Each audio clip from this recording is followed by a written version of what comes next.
પ્રિય વૈષ્ણવો, શ્રી મહાપ્રભુજીના ચરણમાં રહેલું કમલ ચિહ્ન ભક્તોના ત્રિવિધ તાપને દૂર કરે છે. પુષ્ટિભાવ અને પુષ્ટિફળનું દાન કરે છે.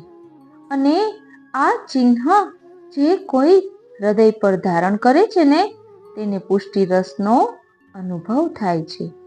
શું આપ જાણો છો કે આ કમલ ચિહ્નમાં પુષ્ટિ માર્ગના 10 ધર્મ અને 10 મર્મ છુપાયેલા છે.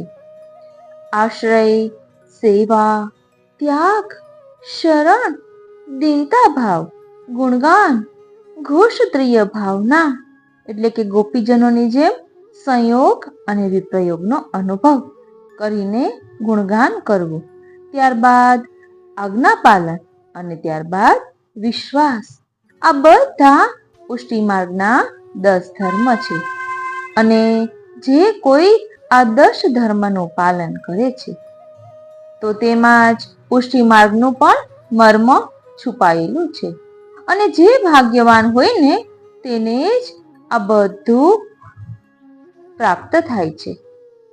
પ્રિય વૈષ્ણવો, આ કમલ ચિહ્નમાં શ્રી સર્વોત્તમ સ્તોત્રના નામો પણ છુપાયેલા છે કે જે કમલ ચિહ્નના સ્વરૂપને વધુ સુંદર રીતે સમજાવે છે.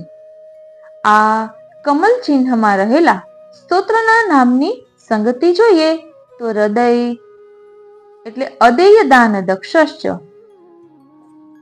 શ્રી વલ્લભ, સાકાર બ્રહ્મ વાદેક, વેદ પારગ શ્રી વલ્લભ, રસોવય સહ પરબ્રહ્મ સ્વરૂપ શ્રી વલ્લભ, પતિવ્રતા પતિ શ્રી વલ્લભ, અગ્નિ સ્વરૂપ શ્રી વલ્લભ, ભક્તિ માર્ગાબ્જ માર્તંડ શ્રી વલ્લભ.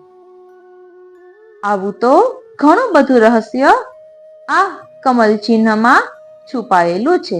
વિસ્તારથી શ્રવણ કરવા ડિસ્ક્રિપ્શન બોક્સમાં લિંક આપેલી છે. માટે જરૂરથી શેર ને સબસ્ક્રાઇબ કરશો કે જેના કારણે વધુ વૈષ્ણવો સુધી આ સત્સંગ પહોંચી શકે. જય શ્રી કૃષ્ણ.